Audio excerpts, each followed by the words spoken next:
கர்த்தரையே ஏகமாய் துதியுங்கள். அவர் நடத்தும் செயல்களெல்லாம் பார்த்தோரை துதியுங்கள். வல்லமையாய் கிரியை செய்யும் வல்லோரை துதியுங்கள்.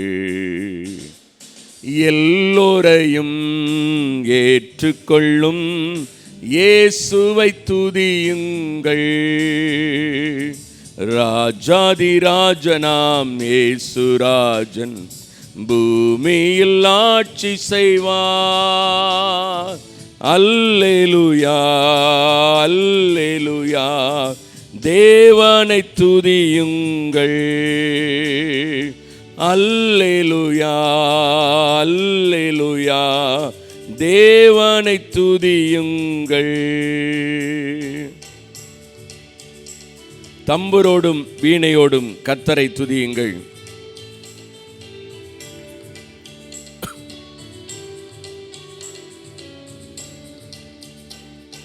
தம்புரோடும் வீணையோடும் கர்த்தரை துதியுங்கள். இரத்தத்தினால் பாவங்களை போக்கினார் துதியுங்கள். எக்காலமும் கைத்தாளமும் முழங்கிடத் துதியுங்கள். எக்காலமும் மாறாதவர் இயேசுவை துதியுங்கள். ராஜாதிராஜனாம் இயேசுராஜன் பூமியில் ஆட்சி செய்வார். அல்லேலூயா அல்லேலூயா, தேவனை துதியுங்கள். சூரியனே சந்திரனே, தேவனை துதியுங்கள்.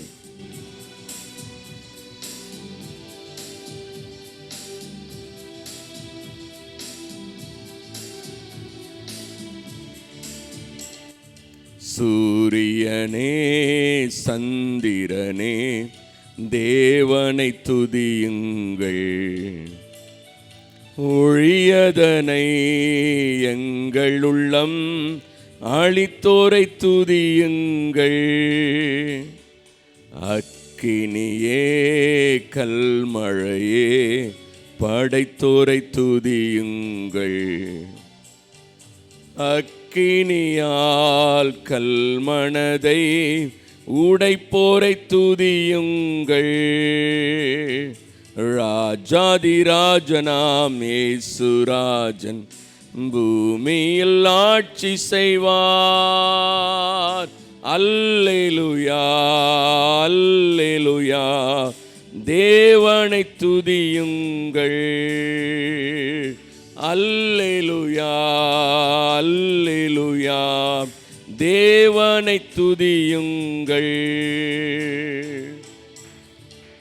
நல்ல கரங்களை தட்டி பாடுவோம்.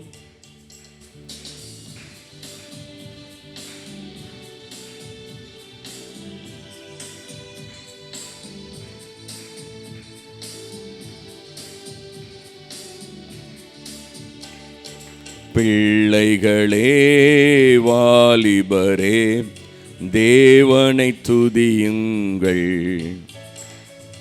வாழ்வதனை அவர் பணிக்கே கொடுத்து நித்துதியுங்கள்.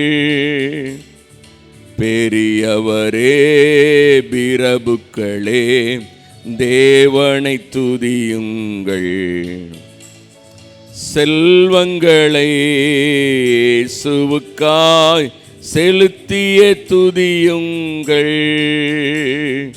ராஜாதிராஜனாம் இயேசுராஜன் பூமியில் ஆட்சி செய்வார்.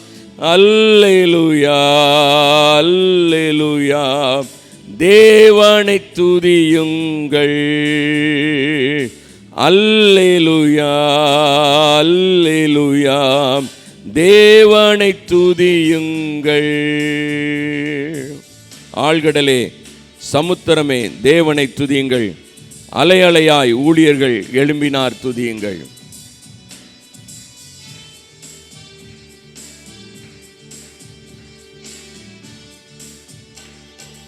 ஆழ்கடலே சமுத்திரமே தேவனை துதியுங்கள். அலை அலையாய் ஊழியர்கள் எழும்பினா துதியுங்கள். தூதர்களே முன்னோடிகளே தேவனை துதியுங்கள். பரிசுத்தர்கள் நிரப்புவ துதியுங்கள். ராஜாதிராஜனாம் இயேசுராஜன் பூமியில் ஆட்சி செய்வார். அல்லேலூயா அல்லேலூயா தேவனை துதியுங்கள். அல்லேலூயா அல்லேலூயா தேவனை துதியுங்கள். ராஜாதிராஜனாம் இயேசுராஜன் பூமியில் ஆட்சி செய்வார். அல்லேலூயா அல்லேலூயா தேவனை துதியுங்கள். அல்லேலூயா கர்த்தரையே ஏகமாய் துதியுங்கள். அவர் நடத்தும் செயல்களெல்லாம் பார்த்தோரை துதியுங்கள். வல்லமையாய் கிரியை செய்யும் வல்லோரை துதியுங்கள். எல்லோரையும் ஏற்றுக்கொள்ளும் இயேசுவை துதியுங்கள். ராஜாதிராஜனாம் இயேசுராஜன் பூமியில் ஆட்சி செய்வார். அல்லேலூயா அல்லேலூயா தேவனை துதியுங்கள். அல்லேலூயா அல்லேலூயா தேவனை துதியுங்கள். அல்லேலூயா. பரமழைப்பின் பந்தய பொருளுக்காய் லெக்கனைக்கு ஓடுகிறேன். கரங்களை தட்டி பாடுவோம். பரம அழைப்பின் பந்தய பொருளுக்காய் நான் லெக்கை நோக்கி ஓடுகிறேன். பரம அழைப்பின் பந்தய பொருளுக்காய் நான் லெக்கை நோக்கி ஓடுகிறேன். ஓடுகிறேன் நான் ஓடுகிறேன் என் இயேசுவுக்காய் நான் ஓடுகிறேன். ஓடுகிறேன் நான் ஓடுகிறேன் என் இயேசுவுக்காய் நான் ஓடுகிறேன். அல்லேலூயா அல்லேலூயா அல்லேலூயா அல்லேலூயா அல்லேலூயா அல்லேலூயா அல்லேலூயா அல்லேலூயா. லாபமான அனைத்தையுமே நான் நஷ்டமென்று கருதுகிறேன்.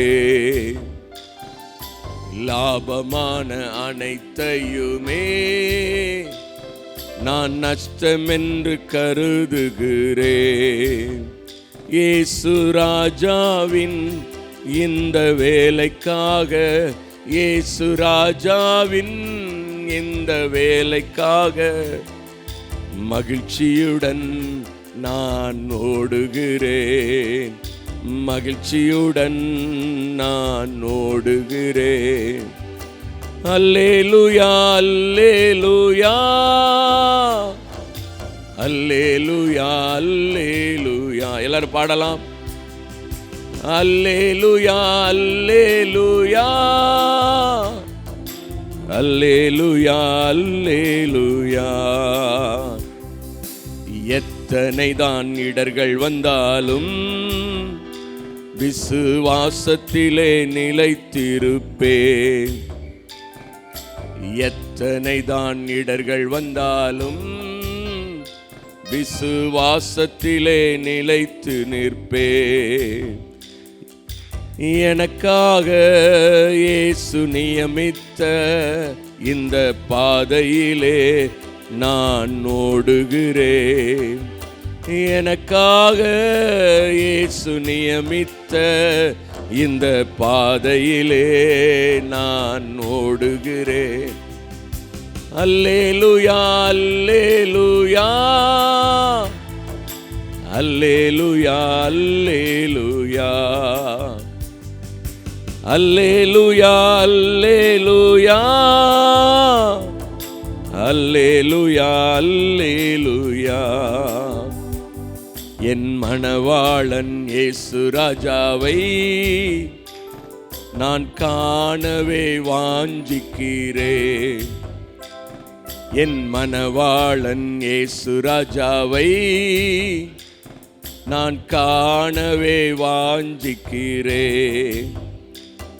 என் ஆசையெல்லாம் என் இயேசுதானே, அவர் பொன்முகந்தான் நான் பார்க்கணுமே.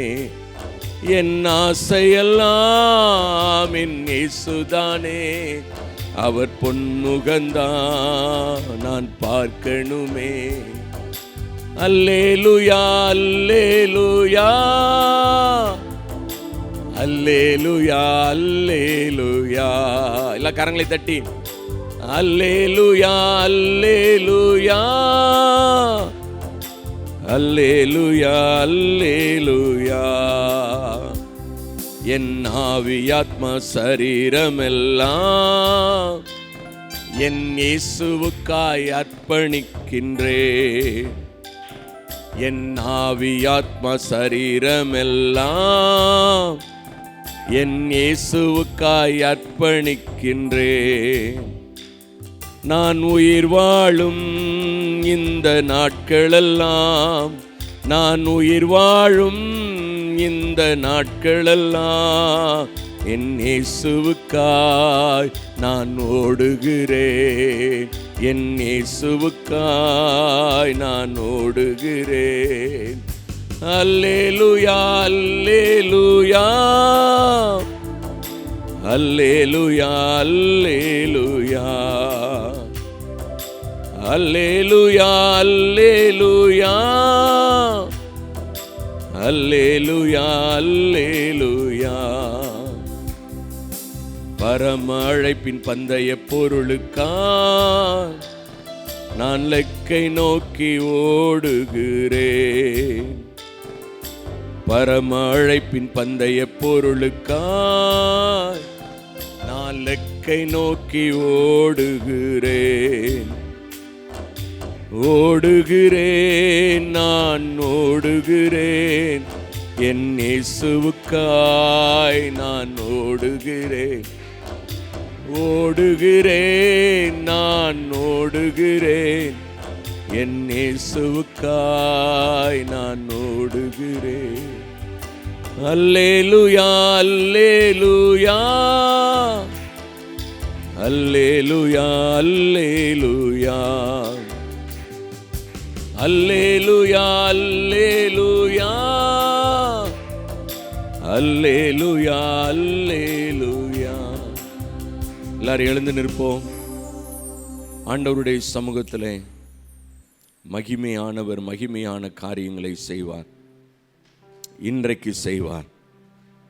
நான் உன்னில் மகிமைப்படுவேன் என்று சொன்ன கர்த்தர், நான் உன்னில் மகிமைப்படுவேன் என்று சொன்ன கர்த்தர், அவரே எல்லாவற்றையும் செய்து முடிக்கிற கர்த்தர். எனக்காக யாவையும் செய்து முடிக்கிற ஆண்டவர்,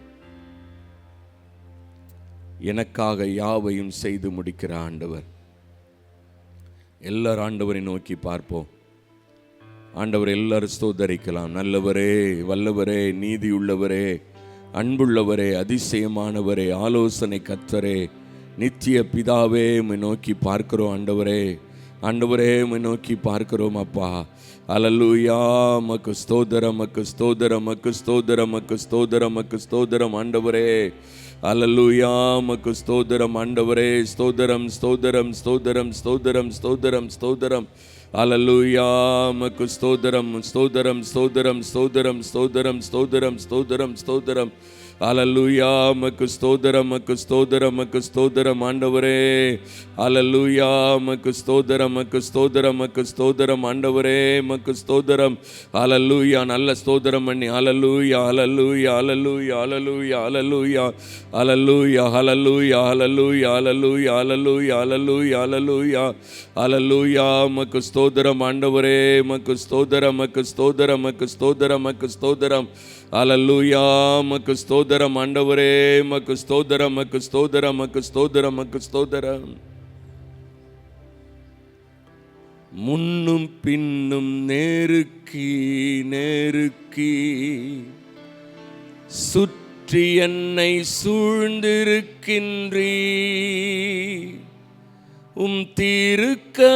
திருக்கரத்தால் தினமும் என்னை பற்றி பிடித்திருக்கின்றீர்.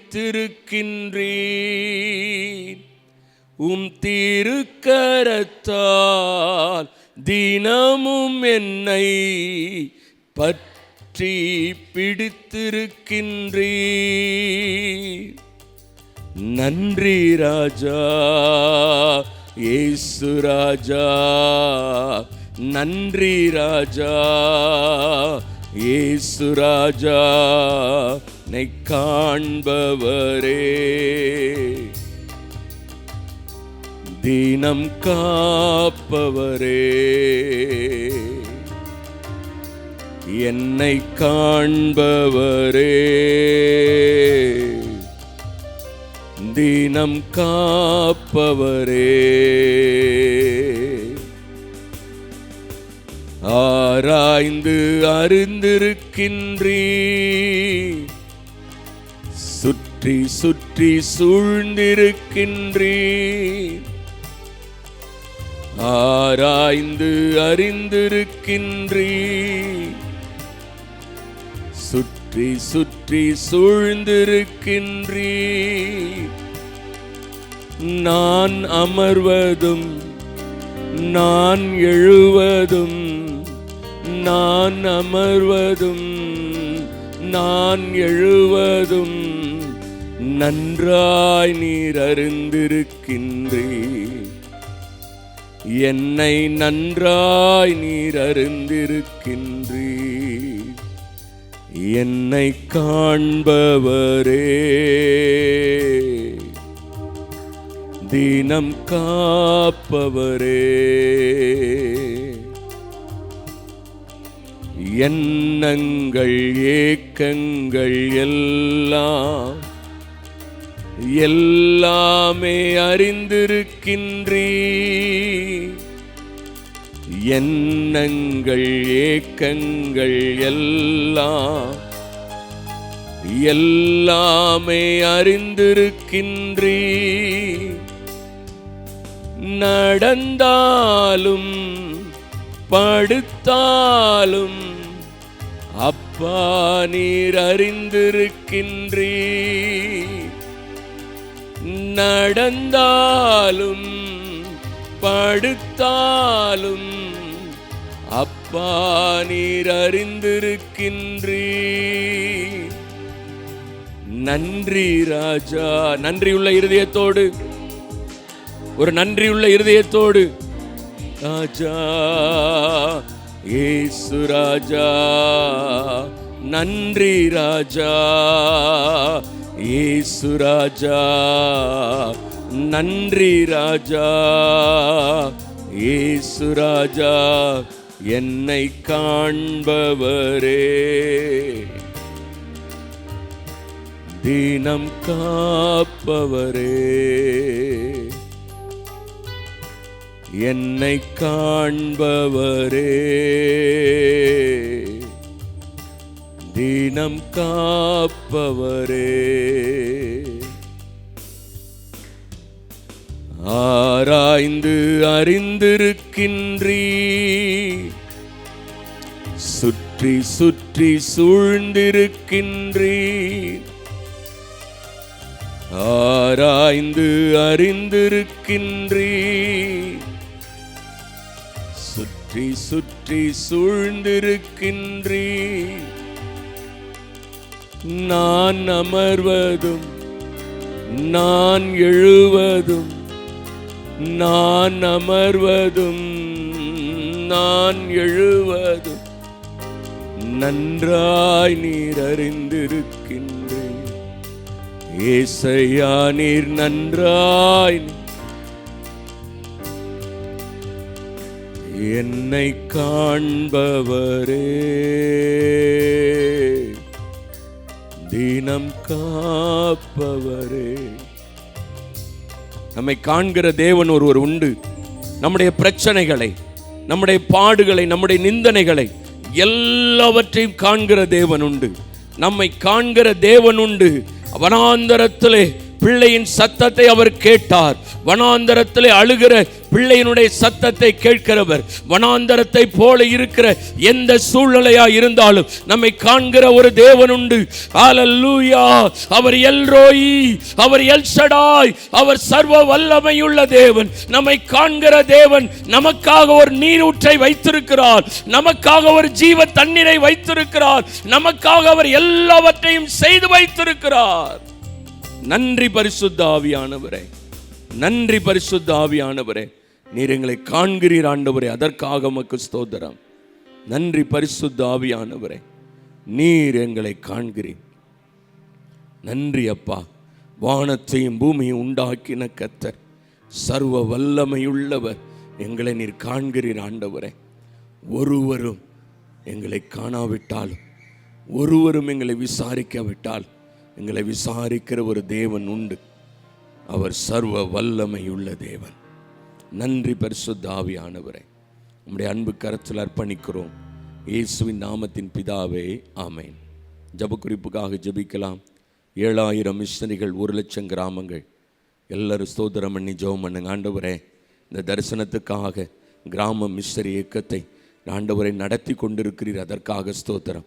இந்தியா முழுவதும் ஆண்டவரே, என் உலகம் முழுவதுமே ஆண்டவரே, இது ஒரு குளோபல் மிஷனரியாக உலகம் முழுவதும் பரவத்தக்கதாக என் தேவனாகிய கர்த்தர் கிருபை செய்கிறீர், அதற்காக ஸ்தோத்திரம். ஆண்டவரே, வட மாநிலங்களிலே ஊழியர்கள் எழும்பட்டும் என்று சொல்லி ஜபிக்கிறோம். அப்படி கரங்களை உயர்த்தி சொல்லுங்க. ஆண்டவரே, வட மாநிலங்களிலே ஊழியர்கள் எழும்பட்டும் ஆண்டவரே. வட மாநிலங்களிலே ஊழியர்கள் எழும்பட்டும் ஆண்டவரே. வட மாநிலங்களிலே ஆண்டவரே ஊழியர்கள் எழும்பட்டும். எல்லா இடங்களிலும் தேவனாகிய கர்த்தர் எல்லா மாநிலங்களிலும் எழுப்பி தருவீராக. ஜம்மு காஷ்மீர் முதல் ஆண்டவரே கன்னியாகுமரி வரைக்கும் எல்லா இடங்களிலும் ஊழியர்களை எழுப்பி தருவீராக.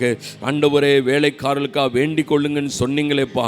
இந்தியா முழுவதும் நடக்கிற எல்லா ஊழியங்களையும் ஆசீர்வதிங்க ஆண்டவரே. கிராம மிஷனரிக்கத்தண்டு 7000 மிஷனரிகளை வைத்திருக்கிறீரே, அதற்காக உமக்கு நன்றி செலுத்துகிறோம். 1,00,000 கிராமங்களை வைத்திருக்கிறீரே, அதற்காக ஸ்தோத்திரம் ஆண்டவரே. எல்லாரும் ஆகஸ்ட் 15ஆம் தேதிக்காக ஜெபம் பண்ணுவோம் ஆண்டவரே. ஆகஸ்ட் 15ஆம் தேதி ஆண்டவரே முகாமுக்காக, வாலிபர் முகாமுக்காக ஸ்தோத்திரம். வாலிபர் பெற்றோர் முகாமை நீர் ஆசீர்வதிப்பீராக. அங்கே தேவனாகிய கர்த்தர் நீர் கிரியை செய்வீராக. நாங்கள் போகிற இடங்களிலே திறந்த வாசலை கட்டளையிடுவீராக. ஆண்டவரே, நாங்கள் வாலிபர்களை அனுப்பி வைக்கிறோம் என்று சொல்லுகிற ஒரு கூட்டத்தை நீர் எழுப்பி தருவீராக. அப்படிப்பட்ட தலைவர்களை நீர் எழுப்பி தருவீராக. கண்ணீரோடு அர்ப்பணிக்கிற வாலிபர்களை எழுப்பி தருவீராக. என் தேவனாகிய கர்த்தாவே, எழுப்புதலுக்காக ஆயத்தம் பண்ணப்பட்டிருக்கிற ஒவ்வொருவரை நீர் எழுப்பி தர வேண்டும் என்று சொல்லி ஜெபிக்கிறோம். எழுப்புதலுக்காக ஆயத்தம் பண்ணப்பட்டிருக்கிற ஒவ்வொருவரை எழுப்பி தாங்க. இதற்காக ஆண்டவரை எழுப்புதல் விரும்புவோமாக எல்லா இடத்திலும் நடத்தி வருகிறோம் ஆண்டவரே. எல்லா மாவட்டங்களையும் நடத்தி வருகிறோம் ஆண்டவரே. ஆண்டவரே, இந்த ஜபத்தை நீர் ஆசீர்வதிப்பீராக. ஆண்டவரை, எழுப்புதலுக்காக ஒருவரையாவது அழைத்து வருகிற ஆண்டவரே முகாமை நீர் ஆசீர்வதிப்பீராக என்று சொல்லி ஜபிக்கிறோம் ஆண்டவரே. இந்த முகாமை நீர் ஆசீர்வதித்தருளும். ஒவ்வொரு நாளும் ஆண்டவரை நடக்கிற இந்த முகாமில் என் தேவனாகிய கர்த்தர் அநேகரை எழுப்பி தருவீராக. அநேகரை எழுப்பி தருவீராக. நல்லுள்ளம் கொண்டவர்களை எழுப்பி தருவீராக. ஆயத்தமாக இருக்கிற ஒவ்வொருவரையும் எழுப்பி தாங்கன்னு சொல்லி ஜெபிக்கிறோம் ஆண்டவரே. அதே போல அந்த முகாமில் தேவனாகிய கர்த்தர் கிரியை செய்வீராக. எல்லாவற்றிலும் ஆண்டவரே, செய்தியாளர்களின் ஆசீர்வதியும், அதில் பங்கு பெறுகிற ஒவ்வொருவரையும் ஆசீர்வதியும் ஆண்டவரே. ஆராதனைகளை ஆசீர்வதியும் ஆண்டவரே. எல்லா சூழ்நிலையும் கரம் கூட இருக்கட்டும் ஆண்டவரே. நம்முடைய கரம் கூட இருக்கட்டும். பெரிய காரியங்களை செய்யும் ஆண்டவரே. இன்றைக்கு ஊழியங்கள் ஒவ்வொன்றையும் உம்முடைய கரத்தில் நாங்கள் அர்ப்பணித்து ஜெபிக்கிறோம். இன்றைக்கு நடக்கிற எல்லா ஊழியங்களையும் ஆசீர்வதியும் ஆண்டவரே எல்லா மாவட்டத்திலும் நடக்கிற ஆண்டவரே இந்த நாளில் நடக்கிற ஜெபநாளை நீர் ஆசீர்வதியும். எல்லா இடங்களிலும் ஒரு எழுப்புதலை காண நீர் உதவி செய்யும். எல்லா கிளை அலுவலகங்களிலும் பெரிய ஒரு எழுப்புதல் உண்டாக, எல்லா கிளை அலுவலகங்களிலும் 120 மிஸ்டரிகள் எழுப்பப்பட, எல்லா மாவட்டங்களிலும் எல்லா தாலுகாக்களிலும் 120 மிஸ்டரிகள் எழுப்பப்பட நீர் கிருபை தர வேண்டும் என்று சொல்லி ஜெபிக்கிறோம். நம்முடைய அன்பு கரத்தில் அர்ப்பணிக்கிறோம். இயேசுவின் நாமத்தின் பிதாவே, ஆமென். நிறைவான ஆசீர்வாதத்தை கொண்டு வரும் என்பதிலே எந்த ஒரு சந்தேகமே கிடையாது. தேவனுடைய வார்த்தையில் வாசிக்கிறோம், மனுஷன் அப்பத்தினாலே மாத்திரமல்ல தேவனுடைய வாயிலிருந்து புறப்படுகிற வார்த்தையினால் பிழைப்பான் என்று சொல்லியிருக்கிறார். ஆகவே தேவனுடைய வார்த்தை நமக்கு மிகவும் முக்கியம். இந்த காலை வேளையிலே தேவன் நம்மோடு கூட பேசும்படியாக நல்ல ஆண்டவரே, இந்த நல்ல காலை வேளைக்காக ஸ்தோத்திரிக்கிறோம். கர்த்தாவே, எங்களுடைய ஆயுசு நாளில் இன்னொரு நாளை காணும்படியாக நீர் எங்களுக்கு ஜீவன் சுகம் பலன் தந்தீரே, அதற்காக ஸ்தோத்திரிக்கிறோம். ஆண்டவரே, இந்த காலையில் உம்முடைய சன்னிதானத்திற்கு வரும்படியாக நீர் பாராட்டின தயவுக்காய் ஸ்தோத்திரம். ஆண்டவரே, தேவ சபையில் தேவன் எழுந்தருளி இருக்கிறார் என்று சொன்னபடி, எங்கே 2-3 பேர்களை நாமத்தினாலே கூடியிருக்கிறார்கள் மத்தியில் இருக்குன்னு சொன்னவர் எங்கள் மத்தியில் இருப்பதற்காக ஸ்தோத்திரிக்கிறோம். இந்த காலையிலும் உடைய வார்த்தையை நாங்கள் தியானிக்கும் போது என்னோடும் எங்களோடு கூட பேசி எங்களை பலப்படுத்தி இந்த நாளின் ஊழியத்திற்கு எங்களை இந்த நாள் முழுவதும் உள்ள சவால்களுக்கு எங்களை ஆயத்தப்படுத்த நாங்கள் செபிக்கிறோம். கிருபைக்கு ஒப்புக் கொடுக்கிறோம். தாங்கி வழி நடத்தும். இயேசு கிறிஸ்துவின் நாமத்தில் வேண்டிக் கொள்கிறோம் ஜெபங்களும் நல்ல பிதாவே, ஆமென். இந்த காலவேளையிலே ஆண்டவருடைய வார்த்தையிலே நாம் தியானிக்கும்படியாக தேவனுக்கு நினைவுபடுத்தின ஒரு பகுதி சங்கீதம் 84. சங்கீதம் 84. இந்த சங்கீதம் நீங்கள் அநேக முறைகளில் வாசித்திருக்கலாம். இதில் உங்களை இந்த சங்கீதத்தை வாசிக்கும்போது இதில் முக்கியமாய் காண்கிற ஒரு வசனம் இல்லாவிட்டால் இது இந்த சங்கீதத்திற்கு சென்ட்ரல், அதாவது மையப்பொருளாக இருக்குது என்று சொன்னால் நீங்கள் எந்த வசனத்தை சொல்லுவீங்க? ஒரு சங்கீதத்தை இல்லாவிட்டால் ஒரு பகுதியை வாசிக்கும் போது இதில் ஆண்டவர் எதை முக்கியப்படுத்தி சொல்லுகிறார் என்று நீங்கள் நினைப்பீங்க? ஆலயத்தை பற்றி இதில் சொல்லியிருக்கு. தேவனுடைய பிரசன்னம், தேவனுடைய ஆலயம். உங்கள் ஊழியத்தோடு சம்பந்தப்பட்ட ஒரு காரியத்தை இங்கே முக்கியப்படுத்தி இருக்கிறது. ரொம்ப நேரம் இல்லாதனால நான் சொல்கிறேன். 6வது வசனத்தை பாருங்கள். அழுகையின் பள்ளத்தாக்கை அவர்கள் உருவ நடந்து அதை நீரூற்றாக்கி கொள்ளுகிறார்கள், மழையும் குளங்களை நிரப்பும். என்ன உங்களுக்கு தெரியும், அருமையான சகோதரர் டேவிட் கணேசன், ஆண்டவராகிய இயேசு அழுது கொண்டிருக்கிறார். அவருடைய அழுகையை நாம்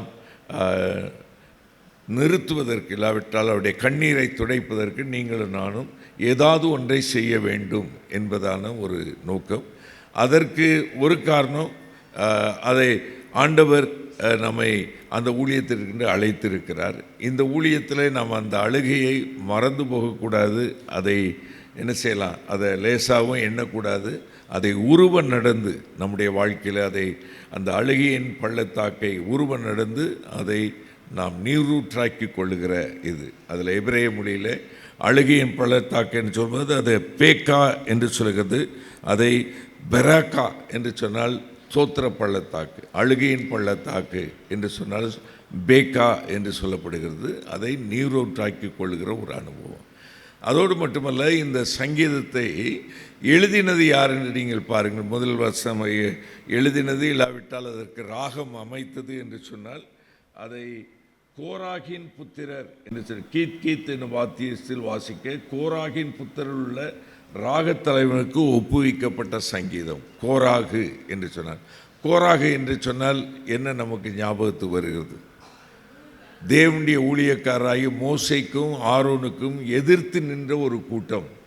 அந்த எதிர்த்து நின்ற கூட்டத்தை குறித்து நாம் எண்ணாகமத்தில் வாசிக்கிறோம். எண்ணாகமத்தின் புத்தகத்தில் நாம் 16ஆம் அதிகாரத்திலே அதை தொடர்ந்துள்ள வசனங்களிலே நாம் வாசிக்கிறோம். மோசைக்கு எதிராக தேவனுடைய ஊழியத்தை, தேவ ஜனங்களை நடத்தி கொண்டு போகிற மக்களுக்கு எதிராய் நின்றவர்கள், அதற்கு எதிரான வார்த்தைகளை பேசின மக்கள், அவர்களை தேவன் சாதாரண உலக மனிதரை அழிப்பது போல அழிக்காமல் ஒரு அசாதாரணமான ஒரு நிகழ்வின் மூலமாக பூமி தன்னுடைய வாயை பிளந்து அவர்களையும் கோராகையும் அவனோடு கூட இருந்த மக்களையும் உயிரோடு வாங்கி கொண்ட ஒரு சம்பவத்தை நாம் பார்க்கிறோம்.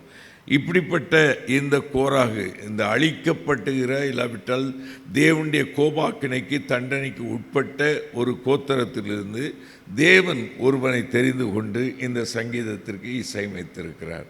அது ஒரு மிகப்பெரிய அற்புதம். அதை குறித்து வேத புத்தகத்தில் வாசிப்போமானால்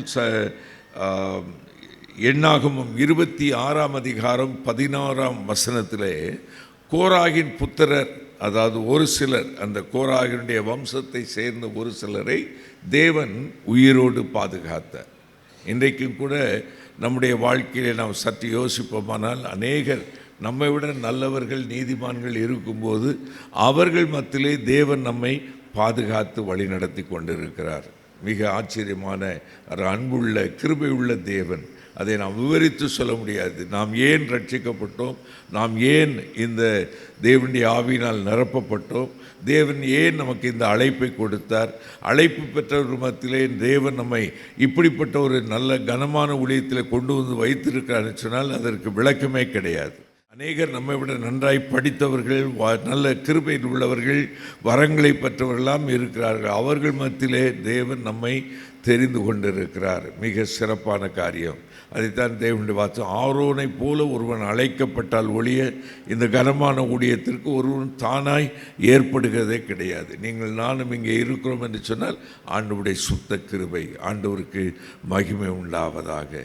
அப்படிப்பட்ட அழிவின் மக்களாக இருந்த ஒருவர் மத்தியிலே ஒருவரை தேவன் எதிர்த்து அவருக்கு இந்த சங்கீதத்திற்கு இசையமைக்கிற தேவன் ஒரு பாக்கியத்தை கொடுத்திருக்கிறார். அதே போல் இந்த உலகத்தில் அநேகர் மத்தியில் தேவன் இந்த கனமான ஊழியத்தை செய்யும்படியாக ஆண்டவருடைய கண்ணீரை துடைப்பதற்கான ஒரு ஆசீர்வாதத்தை தேவன் நமக்கு தந்திருக்கிறார். ஆண்டவருக்கு மகிமை உண்டாவதாக. இந்த சங்கீதத்தில் நம்ம பார்க்கிற அநேக காரியங்கள் மத்தியில் இந்த இன்னொரு பகுதியும் இருக்குது. இந்த சங்கீதத்தில் யார் பாக்கியவான், ஆசீர்வதிக்கப்பட்டவன் யார், இஸ்ரவேலை ஆசீர்வதிப்பதே கர்த்தருக்கு பிரியம் என்று சொல்லி தேவனுடைய வார்த்தையில் வாசிக்கிறோம். முதல் மனிதனாகிய ஆதாமை தேவன் ஆசீர்வதித்தார். வேதவசனத்தில் மனிதனை படைத்த பிறகு அவளை ஆணும் பெண்ணுமாக படைத்தார், தம்முடைய சாயலாக படைத்தார். பின்பு தேவன் அவளை பார்த்து பலுகி பெருகி பூமியை நிரப்பி அதை ஆண்டு கொள்ளுங்கள் என்று சொல்லி ஆசீர்வதித்தார் என்று பார்க்கிறோம். உலகமெல்லாம் சீர்கட்டு ஜலப்பிரளயத்தினால் அழிக்கப்பட்ட பிறகு அழிப்பின் மத்தியில் எப்படி இந்த கோராகின் புத்திரர் காக்கப்பட்டார்களோ அதே போல் அன்றைய தினத்தில் நோவாவையும் அவருடைய குடும்பத்தையும் பாதுகாத்து தேவன் அவளை அந்த பேழையில் வைத்து உலகத்தின் அழிவிலே அவளை பாதுகாத்தார். அந்த பாதுகாக்கப்பட்ட அந்த நோவாவுக்கும் அவருடைய குடும்பத்திற்கும் தேவன் கொடுத்த ஒரு ஆசீர்வாதம், பேழையிலிருந்து அவர்கள் வெளியே வந்து அவர்கள் தேவனுக்கு பலி செலுத்தின போது அந்த பலியின் வாசனையை தேவன் முகர்ந்து பார்த்து அவளை பார்த்து சொன்னார், நீங்கள் பலுகி பெருகி நீங்கள் பூமியை திரும்பவும் நிரப்புங்கள். ஆங்கிலத்தில் ரீப்ளனிஷ் த எர்த் என்று சொல்லியிருக்கிறது. அதாவது திரும்பவும் ஏற்கனவே நன்றாய் நிறைந்திருந்த ஒரு மக்கள் மத்தியிலே ஒரு அழிவை ஏற்படுத்தி ஒரு மனிதனை மட்டும் அவருடைய குடும்பத்தோடு பாதுகாத்து அவனுக்கு கொடுத்த ஒரு காரியம், be fruitful and multiply and replenish the earth. நீங்கள் பலுகி பெருகி பூமியை நிரப்பி அதை ஆண்டு கொள்ளுங்கள் சொன்னால் இவர்கள் திரும்ப நிரப்புங்கள் என்ற ஒரு வார்த்தையை சொல்லி தேவன் அவளை ஆசீர்வதித்தார். ஆண்டவருடைய விக்கிரக ஆராதனை செய்து கொண்டிருந்த மக்கள் மத்தியிலிருந்து தேவன் ஒரு மனிதனை பேர் சொல்லி அழைக்கிறார். ஆபிரகாமை பேர் சொல்லி அழைத்து ஆதியாகமம் 12ஆம் அதிகாரத்தில் முதல் 2-3 வருஷங்களை வாசிக்கும் போது அவன், நீ உன்னுடைய இனத்தை விட்டு உன்னுடைய ஜனத்தை விட்டு நீ இருக்கிற தேசத்தை விட்டு நான் உனக்கு காட்டுகிற தேசத்திற்கு போ, நான் உன்னை ஆசீர்வதிக்கவே ஆசீர்வதித்து உன் பேரை உன்னை பெருக பண்ணுவேன், உன் பேரை பெருமைப்படுத்துவேன், உனக்குள் பூமியில் இருக்கிற வம்சங்கள் எல்லாம் ஆசீர்வதிக்கப்படும் என்று சொல்லி நம்மை அந்த மனிதனை அழைத்தார். அவன் மூலமாக ஒரு தேவ பக்தியுள்ள சந்ததி ஈசாக்கின் மூலமாய் உருவாக்கப்பட்டது. யாக்கோபு 12 கோத்திர பிதாக்கள். அப்படி தொடர்ந்து நாம் பார்க்கும்போது இந்த வேதத்தின் மையமாக இருக்கிற ஆண்டவராகிய இயேசு அந்த ஆபிரகாமின் குமாரனாக வெளிப்பட்டார். அவர் மூலமாக ரட்சிப்பு வந்தது. அந்த ரட்சிப்பின் ஆசீர்வாதத்தை பிரசித்தப்படுத்துகிற மக்களாக உங்களையும் என்னையும் தெரிந்து கொண்டிருக்கிறார். அதுதான் ஆண்டவருடைய சிறப்பான ஒரு ஆசீர்வாதம். எசேக்கியேல் 34:26 நான் அவர்களையும் என் மேட்டின் சுற்றுப்புறங்களையும் ஆசீர்வதித்து ஏற்ற காலத்தில் மழையை பெய்ய பண்ணுவேன், ஆசீர்வாதமான மழை பெய்யும் என்று சொல்லுகிறார். நம்மை ஆசீர்வதிப்பார், நம்முடைய வாழ்க்கையிலே செழிப்பை கட்டளையிடுவார். நம் மூலமாக அநேகருக்கு ஆவிக்குரிய நன்மைகளையும் ஆசீர்வாதங்களையும் ஆண்டவர் கட்டளையிடுவார் என்பதிலே சந்தேகமே கிடையாது. எழுப்புதலை நாடி எழுப்புதலை விரும்புவோருக்கான சிறப்பான கூட்டங்களை நடத்தி கொண்டிருக்கிற இந்த ஊழியத்திற்கென்று தேவன் வைத்திருக்கிற வாக்குத்தத்தங்கள் ஏராளம். இது ஒரு எழுப்புதல் என்று சொன்னால் ஒரு பெருமழையின் சத்தம், கையளவு மேகம் எழும்புகிற ஒரு ஆசீர்வாதம். ஆண்டவர் அருளப்போயிருக்கிற அந்த எழுப்புதலின் மழை நிச்சயமான ஒன்று, ஏதோ கற்பனையாக அல்ல, ஏதோ ஒன்றை நாம் எதிர்பார்த்த அல்ல. ஆண்டவர் இந்த தேசத்திற்கு ஏற்ற தேவனுடைய ராஜ்யத்தை கட்டுவதற்கு தேவையான மழையை நிச்சயமாய் கட்டளையிடுவார். ஆனால் அதை கட்டளையிடுவதற்காக நாம் ஆண்டவருடைய வார்த்தை வாசிக்கிறோம், பின்மாறி காலத்து மழையை வேண்டிக் கொள்ளுங்கள் என்று சொல்லுகிறார். சகரியா 10:1 கூட அப்படி வாசிக்கிறோம். பின்மாறி காலத்தை அவர் முன்மாறியும் பின்மாறியும் ஏற்ற காலத்தில் கட்டளையிடுவார் என்று சொல்லியிருக்கு. அப்படிப்பட்ட ஒரு ஆசீர்வாதமான ஒரு வாழ்க்கையை இந்த சங்கீதத்தில் நாம் பார்க்கிறோம். யார் ஆசீர்வதிக்கப்பட்ட ஒரு மனிதன் என்பதை நாம் வாசிக்கலாம்.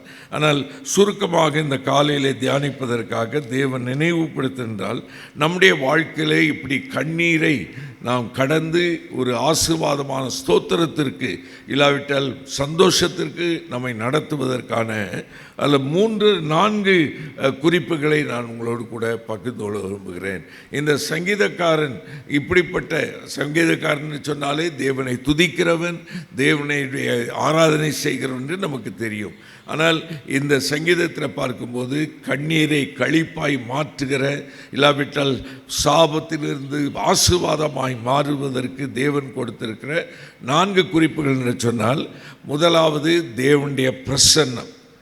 நம்முடைய வாழ்க்கையிலே தேவன் நம்மளுடைய வாழ்க்கையின் பிரச்சனைகளை மாற்றி, நம்முடைய பின்மாற்றங்களை மாற்றி தேவனோடு கூட நாம் நடக்க வேண்டும் என்று ஆண்டவர் எதிர்பார்க்கிறார். யார் ஒருவர் தேவனை வாஞ்சித்து தேவனுடைய பிரசன்னத்தில் இருக்க விரும்புகிறார்களோ அவர்களுக்கு தேவன் தம்முடைய ஆசீர்வாதத்தை தருகிறார்.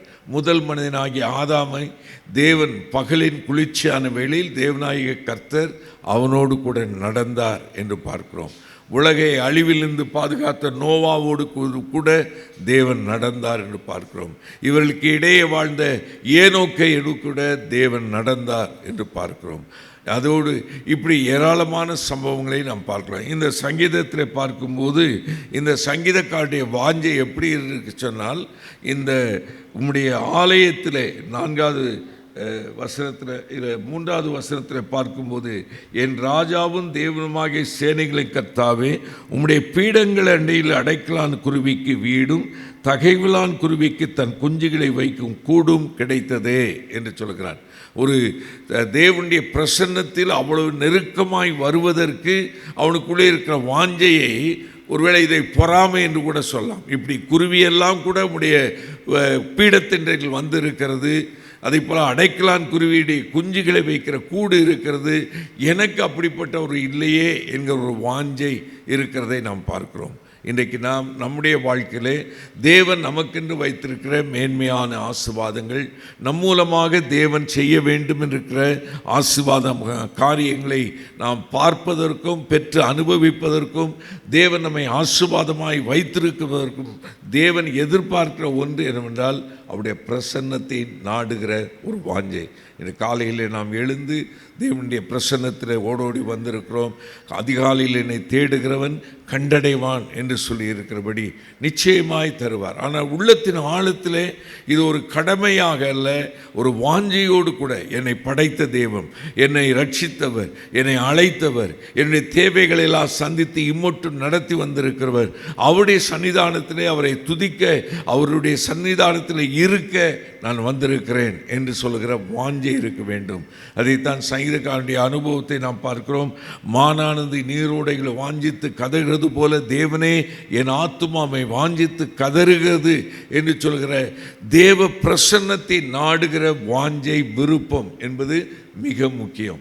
யாரோ ஒரு மனிதருக்காக அல்ல, இல்லாவிட்டால் ஒரு ஒழுங்கு சட்டத்திட்டத்திற்காக அல்ல.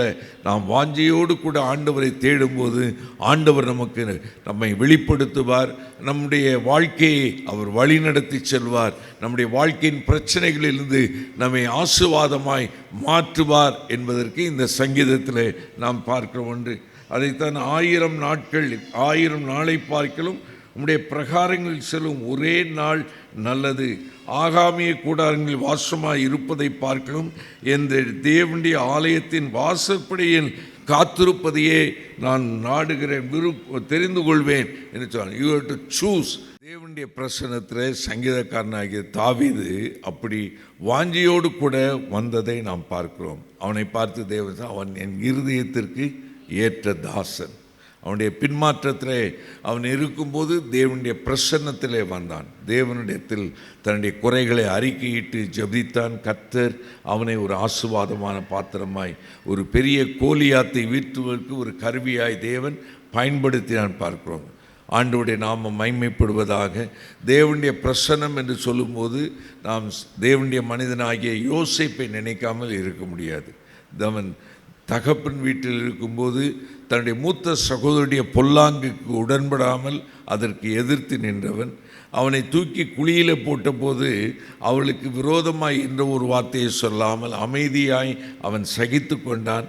அடிமையாய் விற்கப்பட்ட போது கூட அதை அவன் ஏற்றுக்கொண்டான் என்று பார்க்கிறோம். அந்த எகிப்து தேசத்திலே வந்தபோது தன்னை இப்படிப்பட்ட நிலைமைக்கு தன்னுடைய சகோதரர்கள் உட்படுத்தி விட்டார் என்று சொல்கிற கோபமோ எரிச்சலோ முறுமுறுப்போ இல்லாமல், இல்லாவிட்டால் தன்னைத்தானே குற்றப்படுத்தி அவன் மிக சோர்ந்து போகாமல் அவனுக்கு கொடுக்கப்பட்ட வேலையை மன உற்சாகத்தோடு கூட செய்தான். தேவனுடைய வார்த்தையில் வாசிக்கிறோம், போத்திப்பாரின் வீட்டிலே கர்த்தர் அவனுடைய கிரியைகளை ஆசீர்வதித்தார். அதற்கு காரணம் என்னவென்றால் கர்த்தர் யோசேப்போடு இருந்தார்.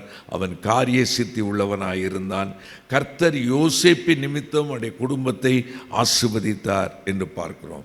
நம்முடைய வாழ்க்கையிலே தனிப்பட்ட முறையில் ஒருவேளை நம்ம ஒரு பெரிய கூட்டமாக இருக்கிறோம், நமக்கும் தேவனுக்கு இருக்கிற உறவை பற்றி நாம் ஏன் கவலைப்பட வேண்டும் என்று நாம் யோசிக்காமல் நம்முடைய தனிப்பட்ட வாழ்க்கையிலே தேவனோடு நெருங்கி நாம் வாழும்போது நாம் மாத்திரமல்ல, நம்மோடு கூட இருக்கிற மக்களும் ஆசீர்வதிக்கப்படுவார்கள். நமக்கு தெரியும், அந்த எரிகோ பட்டணத்தில் தேவன் ஒரு ஆசீர்வாதமான வெற்றியை வைத்திருந்தார். அந்த தேசத்தின் மதில்களை கீழே சாய்த்து ஒரு மாபெரும் வெற்றியை கொடுத்தார். ஆனால் அடுத்த பட்டணம் ஆயியிலே அவர்கள் தோற்று போனதற்கு ஒரே ஒரு காரணம் என்னென்றால் ஒரே ஒரு மனிதன், ஆகான். இந்த ஆகான் தேவனுடைய வார்த்தைக்கு எதிரான கிரியை செய்து சாபத்தீடானதை எடுத்து வைத்து கொண்டபடினாலே அவர்கள் பெற இருந்த வெற்றி தோல்வியாய் முடிந்து விட்டது. ஆகவே தேவ பிரசன்னத்தில் வாழ்ந்த அந்த யோசேப்பை போல அவன் போத்திப்பார் வீட்டில் மட்டுமல்ல, அங்கே பொய்க்குற்றம் சாட்டி அவனை சிறைச்சாலையில் போட்ட போதும் அங்கே சிறைச்சாலையும் கர்த்தர் யோசேப்போடு கூட இருந்தார். ஆகவே சிறைச்சாலை தலைவன் அந்த கைதிகளை விசாரணை செய்வதற்கான பொறுப்பை அங்கே யோசேப்பிடத்தில் கொடுத்தார். சிறைச்சாலையிலிருந்து தேவன் அவனை சிங்காசனத்தில் வைத்த போதும் கர்த்தர் யோசேப்போடு கூட இருந்தார். ஒவ்வொரு நிகழ்வையும் அந்த சொப்பனத்துக்கான அர்த்தம் சொல்லி அதற்கு பிறகு அவனுடைய வாழ்க்கையில திருமணத்திலே தேவன் கொடுத்த பிள்ளைகள் எல்லாம் பார்க்கும்போது தேவனை மையப்படுத்தி அவன் வாழ்ந்து கொண்டிருந்தான். அதுதான் தேவ பிரசன்னத்தில் வாழ்கிறேன். ஏதோ நான் இந்த ஒரு குறிப்பிட்ட ஆராதனைக்கு வரும்போதோ பிரசங்கத்தை கேட்பதற்காக வரும்போதோ இல்லாவிட்டால் பிரசங்கிக்க போகிற போதோ அல்ல, எல்லா சூழ்நிலையும் கர்த்தர் நம்மோடு கூட இருக்கிறார். அவருக்கு பேர் இம்மானுவேல். இம்மானுவேல் என்றால் தேவன் நம்மோடு இருக்கிறார். எப்பொழுது இருக்கிறார்? எப்பொழுது நம்மோடு இருக்கிறார். கர்த்தர் எப்பொழுதும் நம்மோடு கூட, அவர் இம்மானுவேல், என்றென்றைக்கு நம்மோடு கூட இருக்கிறார். நாம் போகும்போதும் வரும்போதும் படுக்கும்போதும் உட்காரும் போதும் எழுந்து நிற்கும் போதும் ஆண்டவருடைய வசனத்தை பேசும்போதும் வசனத்தை கேட்கும் போதும் அவர் நம்மோடு கூட இருக்கிறார் என்பது தான். இந்த சங்கீதத்திலே அந்த தேவ பிரசன்னத்தை குறித்து அநேக வார்த்தைகள் இருக்கிறது. அதில் அந்த சங்கீதக்காரனுடைய வாஞ்சை, அதை 2வது வசனத்தில் பார்க்கும்போது, என் ஆத்துமா கர்த்தருடைய ஆலய பிரகாரங்கள் மேல் வாஞ்சையும் தபனமாய் இருக்கிறது, என் இருதயமும் என் மாம்சமும் ஜீவனுள்ள தேவனை நோக்கி கம்பீர சத்தமிடுகிறது என்று சொல்லுகிறார்.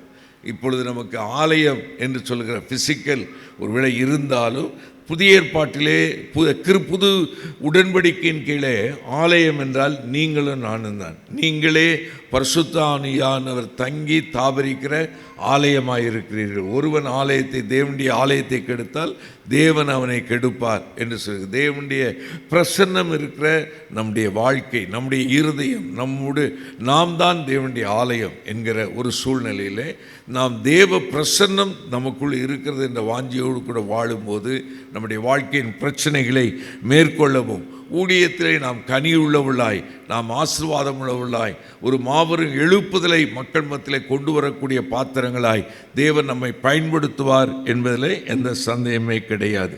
இரண்டாவதாக இந்த சங்கீதத்தில் வாசிக்கிறோம், அவர்கள் எப்பொழுதும் தேவனை துதித்து கொண்டிருப்பார்கள். They lived in the presence of God. இரண்டாவதாக they praised God, தேவனை துதித்தார்கள் என்று பார்க்கிறோம்.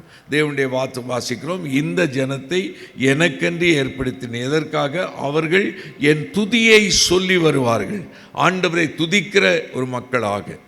அதோடு மட்டுமல்ல, மனுஷர் உங்கள் நற்கிரியைகளை கண்டு பரலோகத்தின் பிதாவை மகிமைப்படுத்தும்படி உங்கள் வெளிச்சம் அவர்களுக்கு முன்பாக பிரகாசிக்க கிடவுது. நம்முடைய வார்த்தையினால் மற்ற அல்லேலூயா ஸ்தோத்திரம் என்று துதிப்பது நல்லது. அதை காட்டிலும் அந்த துதியாகவே நாம் வாழ்வது இன்னொன்று. ஆகவே நம்மை பார்க்கிற மக்கள் தேவனை துதிப்பதற்கு ஏற்ற கனி உள்ளவளாக, கரிசனை உள்ளவளாக, ஆத்தும பாரம் உள்ளவளாக, மற்றவர்களுக்கு எந்த சமயத்திலும் உதவி செய்யக்கூடிய மக்களாக, நற்கிரியை செய்ய நம்மை ஆயத்தப்படுத்தி கொள்ள வேண்டும்.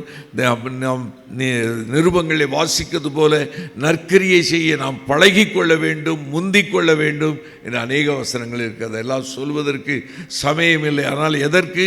தேவனுக்கு துதி உண்டாகும்படியாக நாம் வாழ வேண்டும். இந்த சங்கீதத்தில் நான் இந்த வாசிக்கிற ஒன்று, அவர்கள் ஆண்டவரை துதித்து கொண்டிருப்பார்கள். எல்லா நாள் சங்கீதக்காரன் கர்த்தரை எக்காலத்திலும் ஸ்தோத்திரிப்பேன், அவர் துதி எப்பொழுதும் என் வாயில் இருக்கும். ஒருவேளை நல்லது நடந்தால்தான் துதிக்கிறது என்றல்ல, தீமையின் மத்தியிலும் ஆண்டவரை துதிக்கிற மக்களாக நாம் வாழ கற்றுக்கொள்ள வேண்டும். அதற்கு சிறந்த எடுத்துக்காட்டு அந்த பக்தனாகிய யோபு. அவனுடைய வாழ்க்கையிலே பெரு நஷ்டத்தை அவன் சந்தித்த போது அவன் சொன்ன காரியம், கர்த்தர் கொடுத்தார், கர்த்தர் எடுத்தார், அவருடைய நாமத்துக்கு ஸ்தோத்திரம் என்று சொல்லி ஆண்டவரை துதித்தான். அவனை குறித்து தேவனுடைய வார்த்தையில் வாசிக்கிறோம் என்றால், பக்தனாகிய யோபு பேசினது போல அவனுடைய நண்பர்கள் பேசவில்லை என்று சொல்லுகிறார்.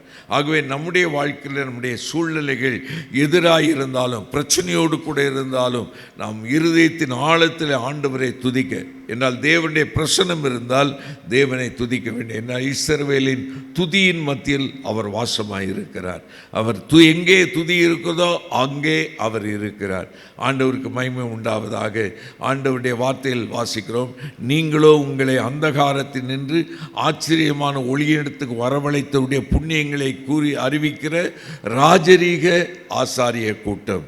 ஆண்டவரை துதிப்பதற்கு அது ஒன்றே போதும். இன்றைக்கு உலகத்தில் எத்தனையோ மக்கள் தங்களுடைய பாவ மன்னிப்பிற்காக எவ்வளவோ காரியங்களை அவர்கள் செய்ய முயற்சிக்கிறார்கள். ஆனால் ஆண்டவர் நாம் ஒன்றுமே செய்யாமல் நாம் துரோகிகளாய் இருக்கும்போது, பாவிகளாய் இருக்கும்போது, ஆண்டவருக்கு சத்துருக்களாய் இருக்கும்போது அவர் நம்மிடத்தில் அன்பு கூர்ந்து நமக்காக தம்முடைய ஒரே பேரான குமாரனை 2000 வருஷங்களுக்கு முன்பாகவே அனுப்பி நம்முடைய பாவத்திற்காக இரத்தம் சிந்தி மரித்து 3ஆம் நாள் அவர் உயிரோடு எழுந்து நம்மை ரட்சித்திருக்கிறார். ஆண்டவருக்கு மகிமை உண்டாவதாக. எத்தனையோ நன்மைகள், ஆகாரம் இருக்கிறதோ இல்லாவிட்டால் வசதி இருக்கிறதோ இல்லையோ, அதெல்லாம் துதிக்கதை காட்டிலும் இந்த ஆத்தும மீட்பை ஆண்டவர் நமக்கு இலவசமாய் கொடுத்து நாம் அவரை தேடாமல் இருக்கும்போது அவர் நம்மை தேடி வந்து நம்மை பேர் சொல்லி அழைத்து மிக அதிகமாய் நம்மை ரட்சித்து ஆசீர்வதித்திருக்கிறார். அதற்காகவே ஆண்டவரை நாம் துதிக்க வேண்டும். ஆண்டவருக்கு மகிமை உண்டாவதாக. ஆண்டவர் நம்முடைய வாழ்க்கையில் செய்திருக்கிற இந்த ரட்சிப்பின் கிரிய ஆசீர்வாதம், அவர் கொடுத்திருக்கிற ஆவிக்குரிய நன்மைகள் ஆசீர்வாதம், அவர் நமக்கு வழிநடத்த தந்திருக்கிற தேவனுடைய வார்த்தைக்காக ஆண்டவருக்கு நன்றி செலுத்த வேண்டும். நாம் சேர்ந்து ஊழியம் செய்வதற்கு, வாழ்வதற்கு என்று தேவன் நமக்கு அருமையான சகோதர சகோதரிகளை கொடுத்திருப்பது ஒரு ஆசீர்வாதம். இதையெல்லாம் உணர்ந்து நாம் வாழும்போது தேவனுடைய ஆசீர்வாதம் நம்முடைய மத்தியில் இருக்கும். சங்கீதம் 133 நாம் அறிந்திருக்கிறோம். இதோ சகோதரர்கள் ஒருமித்து வாசம் பண்ணுகிற எத்தனை நன்மையும் எத்தனை இன்பமாக இருக்குது. அது ஆரோன் சிரசில் ஊற்றப்பட்டு தாடிகளில் இறங்கி அங்கிகள் வடிகிற நல்ல தைலத்திற்கு ஒப்பாக இருக்குது. எர்மோன் பர்வதத்திலும் சியோன் பர்வதத்தில் இறங்குகிற நல்ல பனிக்கு ஒப்பாக இருக்குது. அங்கே என்ன, அங்கே தேவன் ஆசீர்வாதத்தையும் ஜீவனையும் கட்டளையிடுகிறார். ஆகவே இந்த சேர்ந்து வாழ்கிற இந்த கூட்டத்தில் தேவன் நம்மோடு கூட இருக்கிறார், தம்முடைய ஆசீர்வாதத்தை தருகிறார் என்பது மிக முக்கியமான. மூன்றாவதாக இதில் தேவனுடைய வல்லமையிலே பலன் கொள்ளுகிற ஒரு அனுபவம். அதாவது நம்ம ஒன்றுமே இல்லை, அது சொல்லுவோம், நான் ஒன்றுமே இல்லை, அண்ட் நோபடி, எனக்கு ஒன்றுமே கிடையாது என்று சொல்லி நாம் தாழ்த்துவது ஒரு பக்கம். ஆனால் நமக்கு பலனாக இருப்பது தேவன், அவர்தான். இந்த சங்கீதத்தில் அவரில் பலன் கொள்ளுகிற மனுஷன், அதாவது 5வது வசனம், உம்மிலே பலன் கொள்ளுகிற மனுஷனும் அவன் பாக்கியவான். பலன் கொள்ளு, தேவன் இடத்தின் மேலே பலன் கொள்ளுகிற சங்கீதக்காரன் மிக ஆசீர்வாதமான ஒரு மனிதன், தேவனுடைய இருதயத்துக்கு ஏற்ற தாசன். ஒரு முறை அவனுடைய வாழ்க்கையிலே சிக்லாகு என்ற ஒரு அனுபவம். சிக்லாகிலே அவனுடைய மனைவி, பிள்ளைகள் மற்றும் அவனுடைய நண்பர்கள் எல்லாம் இருந்தார்கள். அந்த சிக்லாகிலே இருந்த அவர்களை இவர்கள் இல்லாத சமயத்திலே கிழக்கு புத்திரகு வந்து அவளை சிறைப்பிடித்து கொண்டு போய்விட்டார்கள். அப்பொழுது இந்த காரியத்துக்கு காரணம் இந்த தாவீது தான் என்று அவனுடைய நண்பர்கள் நினைத்து அவன் மேல் கல்லறிய நினைத்தார்கள். அந்த நேரத்தில் வேதம் சொல்லுகிறது, தாவீது தன்னில் பலன் இல்லாமல் போக மட்டும் அழுதான் என்று பார்க்கிறோம். ஆனாலும் அடுத்து நடந்த நிகழ்வு என்னவென்றால், அவர்கள் தங்களை தேவனுக்குள் திடப்படுத்தி கொண்டார்கள். அவர்களை பின்தொடர்ந்து போனார்கள். யார் அவளை குடும்பத்தை அவர்கள் சிறைப்பிடித்து கொண்டு போனார்களோ அவளை சிறை மீட்டு கொண்டு வந்தார்கள். டேவிட் ரெக்கவர்ட் ஆல் என்று சொல்லி எல்லாவற்றையும் திரும்ப மீட்டு கொண்டான். நம்முடைய வாழ்க்கையிலும் நாம் இழந்து போன காரியங்கள் எல்லாவற்றையும் திரும்ப நாம் பெற்றுக்கொள்வதற்கு தேவன் நமக்கு வைத்திருக்கிற ஒரு முன்மாதிரியான ஒரு வாழ்க்கை தாவீதின் வாழ்க்கை. நம்மை கர்த்தராகிய தேவனுக்குள் பலப்படுத்தி கொள்ள வேண்டும். இதற்கு தேவன் கொடுத்திருக்கிற அநேக ஏதுக்கள் இதில் இருக்குது. கர்த்தருக்கு காத்திருக்கிறவர்கள் புது பலன் அடைவார்கள். கழுகுகளைப் போல செட்டைகளை அடித்து எழும்புவார்கள். அவர்கள் ஓடினாலும் நடந்தாலும் அவர்கள் சோர்ந்து போவதே கிடையாது. ஆகவே தேவனுடைய பிரசன்னம், தேவனை துதிக்கிறவர்கள் எப்படி அவர்கள் தேவனுக்குள் தங்களை திடப்படுத்தி கொள்வதற்கான வாய்ப்பு இருக்குது. கர்த்தருக்கு காத்திருக்கிறது. அதே போல் நெகேமியாவின் புத்தகத்திலே நாம் வாசிக்கின்றால், நீங்கள் ஒன்றுமில்லாதவர்களுக்கு பங்குகளை அனுப்புங்கள், கர்த்தருக்குள் மகிழ்ச்சியாக இருப்பதே உங்கள் பலன் என்று நெகேமியா 8:10 வாசிக்கிறோம். ஆகவே நாம் எப்பொழுதும் சந்தோஷமாக இருக்க நாம் பிலிப்பியர் நிமிடத்தில் வாசிக்கிறோம். அப்போஸ்தலனாகிய பவுல் சிறைச்சாலையில் இருந்த நிருபத்தை எழும்போது, கர்த்தருக்குள் மகிழ்ச்சியாயிருங்கள், சந்தோஷமாயிருங்கள், நீங்கள் சந்தோஷமாயிருங்கள் என்று மறுபடியும் உங்களுக்கு சொல்லுகிறேன் என்று சொல்லுகிறார். அப்படியானால் எல்லா சூழலும் சந்தோஷமாக இருக்க, முகமலர்ச்சியாக இருக்க, மற்றவழியும் முகமலர்ச்சியாக இருப்பதற்கு நாம் ஒரு தூண்டுதலாய் இருக்கத்தக்கதாக தேவன் நமக்கு உதவி செய்வாராக. கர்த்தருக்கு காத்திருக்க மகிழ்ச்சியாக இருப்பது. மூன்றாவதாக, நாம் சந்திக்கக்கூடிய சவால்களை குறித்து படபடப்பாக இருக்கக்கூடாது. ஐயோ இது எப்படி நாம் செய்ய போகிறோம் என்ற ஒரு படபடப்பு இல்லாமல் அமைதியாக இருக்க கற்றுக்கொள்ள வேண்டும். வேத புத்தகத்தில் இப்படிப்பட்ட வார்த்தை, நீங்கள் சும்மா இருப்பதே உங்களுக்கு பலன். சும்மா இருப்பதே. எகிப்தியரை சார வேண்டாம். நமக்கு இந்த காரியத்தை செய்து முடிப்பதற்கு யார் உதவி செய்வார் என்று நீங்கள் கலங்கி தயிக்க வேண்டிய அவசியமே கிடையாது. இந்த குறிப்பிட்ட ஊழியத்தின் தேவைக்காக எல்லாவற்றையும் எப்படி நாம் செய்ய போகிறோம் என்று கலங்க வேண்டாம். இது ஊழியம் கர்த்தருடையது, யுத்தம் கர்த்தருடையது. அவரே இதை நடத்தி செல்வார் என்றால் நம்மை அழைத்தவர் உண்மை உள்ளவர். அவர் நம்மை நடத்துவார், நம்முடைய தேவைகளை சந்திப்பார். ஆண்டவருக்கு மகிமை உண்டாவதாக. தேவனுடைய வார்த்தை அப்படிதான். முதலாவது தேவனுடைய ராஜ்யத்தை, அவருடைய நீதியின் தேடுங்கள், அப்பொழுது இவைகள் எல்லாம் உங்களுக்கு கூட கொடுக்கப்படும் என்று சொல்லியிருக்குது. 5 அப்பம் 2 மீன்கள் தான். இது இந்த பெரிய கூட்டத்திற்கு எம்மாத்திரம் என்று தலங்கி நின்ற சீஷர்களுடைய கரத்திலிருந்து அந்த அப்பத்தையும் மீனையும் ஆண்டவர் வாங்கி ஆசீர்வதித்த போது 5000 புருஷர்கள் சாப்பிட்டார்கள். அவர்களோடு கூட மற்ற பெண்களும் அந்த குடும்பத்து அந்த இடத்தில் இருந்த சிறு பிள்ளைகள் வாலிபர்கள் சாப்பிட்டு இருப்பார்கள். அவர்கள் எல்லாம் திருப்தியாய் சாப்பிட்டது பிறகு 12 கூடை நிறைய எடுத்தார்கள். ஆண்டவருடைய ஆசீர்வாதம். நாம் சும்மா இருப்பதே நமக்கு தேவன் தருகிற பலன். இந்த சங்கீதத்தில் அப்படி தான் வாசிக்கிறோம். தேவனுடைய பிரசன்னத்தில் வாழ்ந்தார்கள், தேவனை துதித்தார்கள், தேவனுடைய சமூகத்திலிருந்து பலனை பெற்றுக்கொண்டார்கள். இன்றைக்கு நமக்கு பலன் தருகிறவர் பரிசுத்த ஆவியானவர். அப்போஸ்தலர் 1:8 அப்படித்தான் வாசிக்கிறோம். கர்த்தருடைய ஆவியானவர் நம்மிடத்தில் வரும்போது அவர் நம்மை பலப்படுத்துகிறார் என்று பார்க்கிறோம். அன்றைக்கு அவர்கள் பரிசுத்த ஆவியால் நிரப்பப்பட்ட போது அவர்கள் கூடியிருந்த இடம் அசைந்தது. அவர்கள் தைரியமாய் தேவனுடைய வசனத்தை பிரசங்கித்தார்கள். இந்த கூட்டத்தில் இந்த இடத்துல எப்படி சாட்சி சொல்ல போகிறேன், எப்படி வசனத்தை பேச போகிறேன், நீங்கள் பயப்பட வேண்டிய அவசியமே கிடையாது. ஆண்டவருடைய ஆவியானவர் நம்மோடு கூட இருக்கிறார். கர்த்தருடைய ஆவியானவர் தான் இந்த வசனத்தை எழுதி கொடுத்திருக்கிறார். இந்த வசனத்திலே ஆண்டவர் நம்மோடு கூட பேசுவார். இதை நம்முடைய நினைப்பூட்டுவார். நாம் பேச வேண்டியது என்ன என்பதையும் இவர் நமக்கு வழி நடத்தி செல்ல அவர் வல்லமையுள்ள தேவன். ஆகவே தேவனுடைய சமூகத்தில் இருக்கிற தேவ பலத்தினால் நாம் நினைப்படும். 4ஆவதாக கடைசியாக அவர்கள் ஜெபம் பண்ணுவதார்கள். Praying people. அவர்கள் தங்களுடைய வாழ்க்கையுடைய தேவைகளை எல்லாம் ஆண்டவரிடத்திலே கொண்டு போனார்கள். 8வது வசனத்தில் பாருங்கள். சேனைகளின் தேவனாகிய கர்த்தாவே, என் விண்ணப்பத்தை கேளும், யாக்கோபின் தேவனே செவிகொடும் என்று சொல்லி ஆண்டவரை நோக்கி ஜெபிக்கிறார்கள். அதோடு கூட எங்கள் கேடகமாகிய தேவனே கண்ணோக்கமாயிரும், நீர் அபிஷேகம் பண்ணினுடைய முகத்தை பாரும் என்று சொல்லி ஆண்டவருடைய சமூகத்திலே தங்களுடைய காரியங்களை, தங்களுடைய தேவைகளை, தங்கள் சந்திக்கிற சவால்களை கொண்டு போனார்கள் என்று பார்க்கிறோம். அது மிக முக்கியமானது. ஜெபம் என்று சொன்னால் ஏதோ பிச்சை கேட்பது போல என்று நினைக்க வேண்டாம். ஜெபம் என்று சொன்னால் ஆண்டவரை சார்ந்து கொள்ளுதல். ஆண்டவரே, நீர் எங்களுக்கு போதுமானவர், இந்த தேவையை சந்திக்க நீர் போதுமானவர் என்று ஆண்டவரை சார்ந்து கொள்ளுகிற ஒரு விசுவாசம்.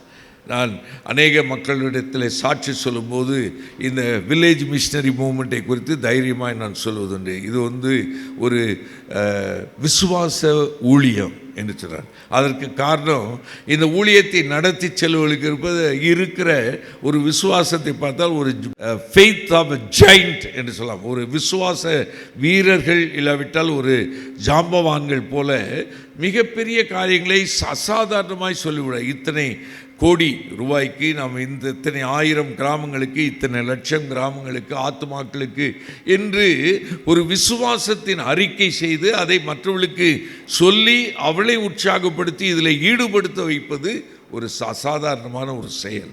ஆண்டவர் அப்படிப்பட்ட ஒரு விசுவாசத்தை இந்த ஊழியத்துக்கு தந்திருக்கிறார். தேவனுடைய வார்த்தையில் வாசிக்கிறோம், இந்த கடைசி நாட்டிலே மனுஷகுமார் இந்த பூமிக்கு வரும்போது விசுவாசத்தை காண்பாரோ என்று சொல்லியிருக்குது. அப்படியானால் விசுவாசம் மங்கி போகிற காரியத்தில் இன்றைக்கு உலக பிரகாரமான ஒருவேளை வசதிகளை, வாய்ப்புகளை, இப்படிப்பட்ட பொருளாதார காரியங்களை சார்ந்து அல்ல, இவை எல்லாவற்றுக்கும் காரணமாக இருக்கிற தேவனை சார்ந்து வாழ்கிற ஒரு ஊழியம், அதுதான் மிக முக்கியம். என்றால் அவர் நமக்கு போதுமானவர். அவர்தான் இந்த ஊழியத்தை ஏற்படுத்தினார், இந்த ஊழியத்தை நடத்தி வருகிறார். இம்மட்டும் நடத்தினவர், இனியும் நடத்த அவர் வல்லவராயிருக்கிறார். ஆகையினால்தான் ஜெபத்தை குறித்து வேத புத்தகத்தில் ஏராளமான காரியம். அப்போஸ்தலனாகிய பவுல் தன்னுடைய தேவைகள் எல்லாவற்றிற்காக, தாங்கள் மூலமாக சந்திக்கப்பட்ட மக்களுக்காக அவன் தேவனை நோக்கி ஜெபிக்கிற ஒரு மனிதனாக இருந்தான். அவர்கள் தேவையெல்லாம் சந்திக்கப்பட்டவனாக அவனுடைய வாழ்க்கையின் ஓட்டத்தை கம்பீரமாய் முடிக்கிறவனாய் காணப்பட்டான். நல்ல போராட்டத்தை போராடினேன், ஓட்டத்தை முடித்தேன், விசுவாசத்தை காத்து கொண்டேன், நீதியின் கிரீடம் எனக்கு வைக்கப்பட்டிருக்கின்ற நிச்சயத்தோடு கூட அவன் அந்த வாழ்க்கையையும் ஊழியத்தையும் நிறைவேற்றினான் என்று பார்க்கிறோம். நம்முடைய தேவைகள் எவ்வளவு இருந்தாலும் அவை எல்லாவற்றை பார்க்கலாம் நம்முடைய தேவன் பெரியவராயிருக்கிறார். ஆகையினால் அப்போஸ்தலனாகிய பவுல் சொல்கிற வார்த்தை, நீங்கள் ஒன்றுக்கும் கவலைப்படாமல் எல்லாவற்றையும் குறித்து ஸ்தோத்திரத்தோடு கூடிய ஜெபத்தினாலும் வேண்டுதலினாலும் தேவனுக்கு தெரியப்படுத்துங்கள். அப்பொழுது எல்லா புத்திக்கும் மேலான தேவ சமாதானம் உங்கள் இருதயத்தின் சிந்தனையும் கிறிஸ்து இயேசுவுக்குள்ளாக காத்துக்கொள்ளும். ஆகவே தேவனுடைய பிரசன்னத்தில் பாதுகாப்போடு மன நிறைவோடு இந்த காரியத்தை ஆண்டவர் செய்து கொடுப்பார், அதன் மூலமாக அவருடைய நாமம் மகிமைப்படும் என்கிற ஒரு நிச்சயத்தோடு நாம் வாழ வேண்டுமானால் எந்த ஒரு சிறு காரியத்தை ஒவ்வொரு நாளும் காலையிலே ஆரம்பிக்கும் போது, ஆண்டவரே இந்த நாளில் என்ன இருக்குன்னு தெரியாது, ஆனால் நீர் என்னோடு கூட இரும், இந்த நாளின் எல்லா நிகழ்ச்சிகளுக்கு நீர் என்னை பக்குவப்படுத்தும், பலப்படுத்தும், அதை நான் செய்வதற்கு வேண்டிய விசேஷ கிருபைகளை தாரும். ஒருவேளை இது பிரசங்க ஊழியம் மட்டுமல்ல, ஆத்துமாக்களை சந்திக்கிற கிராம ஊழியம் மட்டுமல்ல, நாம் இங்கே செய்யக்கூடிய சாதாரண எளிய வேலையாக இருந்தாலும், ஒருவேளை தோட்ட வேலையாக இருக்கலாம், ஒருவேளை சமையல் வேலையாக இருக்கலாம், இல்லாவிட்டால் அலுவலக வேலையாக இருக்கலாம், இல்லாவிட்டால் என்ன ஒரு வேலையாக இருந்தாலும் அது ஆண்டவருடைய ஊழியம். அதைத்தான் நான் அடிக்கடி நான் சொல்லுவேன். அநேக நினைத்து பிரசங்கம் பண்ணால் தான் ஊழியம், வெளியே போய் இப்போ மக்களை சந்தித்தான் ஊழியம் நினைக்கிறேன். வெளியே போய் சந்தித்து கொண்டிருக்கிற அவர்களுக்காக நாம் இங்கே செய்கிற ஒவ்வொரு ஊழியமும் ஆண்டவருடைய ஊழியம்தான். அதைத்தான் அந்த தாவீது அந்த சிக்லாகுகளை போய் அந்த தன்னை சிறைப்பிடித்து கொண்ட மக்களை போய் தொடர்ந்து போய் சிறை மீட்டு கொண்டு திரும்ப வரும்போது, அவர்கள் போகும்போது சோர்ந்து போய் வழியிலே உட்கார்ந்திருந்தார்கள். அவர்களுக்கு ஒன்றும் கொடுக்கக்கூடாது என்று சொல்லி தாவீதின் நண்பர்கள் சொன்னார்கள். ஆனால் அப்படி அல்ல, யுத்தத்திற்கு போனவர்களுக்கு என்ன பங்கு இருக்கிறதோ அதே அளவு ரஸ்துக்கள் எண்ணெயில், அதாவது யுத்தத்திற்கு என்ன தளவாடங்களை கொடுக்கிறோமோ அதுதான் ரஸ்து, அந்த பொருட்களை தருகிற அவர்களுக்கும் சமபாகம் கொடுக்கப்பட வேண்டும். ஆகவே இதற்காக இந்த ஊழியத்தில் முன்னணியில் நின்று பிரசங்கிக்கிற, தேவனுடைய வார்த்தையை சொல்லுகிற, ஆத்துமாக்களை சந்திக்கிற மக்களுக்கு தேவன் என்ன ஆசீர்வாதத்தை கொடுப்பாரோ அதே ஆசீர்வாதத்தை அந்த ஊழியத்திற்காக, இது நிறைவேறுவதற்காக, இந்த மூலமாய் ஒருவேளை பத்திரிகை அச்சடிப்பதற்கோ, ஜெப சுற்றறிக்கை அனுப்புவதற்கோ, கடிதங்களை அனுப்புவதற்கோ, அதை தட்டச்சு செய்வதற்கோ, கம்ப்யூட்டரைஸ் பண்ணுவதற்கோ, அக்கௌண்ட்ஸ் எழுவதற்கோ என்னென்ன செய்களோ அவை எல்லாமே அதற்கு தேவனுடைய பார்வையில் இருக்கிறது. தேவன் அதற்கு பிரதிபலன் கொடுப்பார். அந்த பிரதிபலன் அவளுக்கு அதிகம், நமக்கு கொஞ்சம் கிடையாது, சமமாய் ஆண்டவர் கொடுக்க வல்லவராக இருக்கிறார். தேவனுக்கு மகிமை உண்டாவதாக. இந்த காலை வேளையிலே இந்த நம்முடைய வாழ்க்கையிலே தேவன் தந்திருக்கிற ஊழியத்தை சந்தோஷத்தோடு நாம் செய்து நிறைவேற்றுவதற்கு தேவனுடைய சமூகத்தை நாடுவோம். தேவனை துதித்து கொண்டிருப்போம். தேவனுடைய சமூகத்திலிருந்து வருகிற பலத்தினால் எடை கட்டப்படுவோம். தேவனை நோக்கி நாம் ஜெபிக்கிறவர்களாயிருப்போம். தேவன் நம்மை ஜெயிக்கிறவர்களாய் ஆசீர்வதிப்பார். நம்முடைய கண்ணீரை களிப்பாய் மாற்றுவார். கண்களை மூடி நாம் ஜெபிப்போம். எங்கள் நல்ல ஆண்டவரே, இந்த நல்ல கால வேளைக்காக உம்மை ஸ்தோத்திரிக்கிறோம். ஆண்டவரே, உம்முடைய வார்த்தைக்காக நன்றி செலுத்துகிறோம். ஒவ்வொரு நாளும் எங்களை புதுப்பிக்கிற, பலப்படுத்துகிற, ஆண்டவரே வழி நடத்துகிற உம்முடைய வசனத்திற்காக உம்மை ஸ்தோத்திரிக்கிறோம். ஆண்டவரே, சத்ருவாகிய சாத்தானை ஜெயிப்பதற்கு இருபுறமும் கருக்குள்ள எந்த பட்டயத்தை பார்க்கலாம் கருக்குள்ளதாய் கூர்மையாய் இருக்கிற உம்முடைய திருவசனத்திற்காய் ஸ்தோத்திரம். வெள்ளியை காட்டிலும் பொன்னை காட்டிலும் ஆண்டவரே விலையேறப்பெற்ற உம்முடைய திருவசனத்திற்காய் ஸ்தோத்திரம். அதன் மூலமாய் கிடைக்கிற ஆசீர்வாதங்களுக்காக ஸ்தோத்திரிக்கிறோம். அவைகளை பெற்று அனுபவிக்கவும், நாங்கள் எதிர்பார்த்து கொண்டிருக்கிற எழுப்புதலை நாங்கள் காணவும் தக்கதாக ஆண்டவரே கர்த்தர் இந்த நாளிலே எங்களையும் எங்களுக்கு அருமையான ஊழியர்களையும் உடைய வல்லமுள்ள கரத்தில் எடுத்து பலப்படுத்தி நீர் பயன்படுத்த வேண்டும் என்று நாங்கள் ஜெபிக்கிறோம். ஆசீர்வதியும். இந்த நாள் நிகழ்வில் உடைய பிரசனம் எங்களோடு கூட இருப்பதாக இயேசு கிறிஸ்துவின் நாமத்தில் ஜெபிக்கிறோம். ஜெபங்களும் எங்கள் ஜீவனுள்ள நல்ல பிதாவே, ஆமென். என் ஆத்துமாவே கர்த்தரை ஸ்தோத்திரி, என் முழு உள்ளமேடு பரிசுத்த நாமத்தை ஸ்தோத்திரி. என் ஆத்துமாவே கர்த்தரை ஸ்தோத்திரி, அவர் செய்த சகல உபகாரங்களையும் மறவாதே.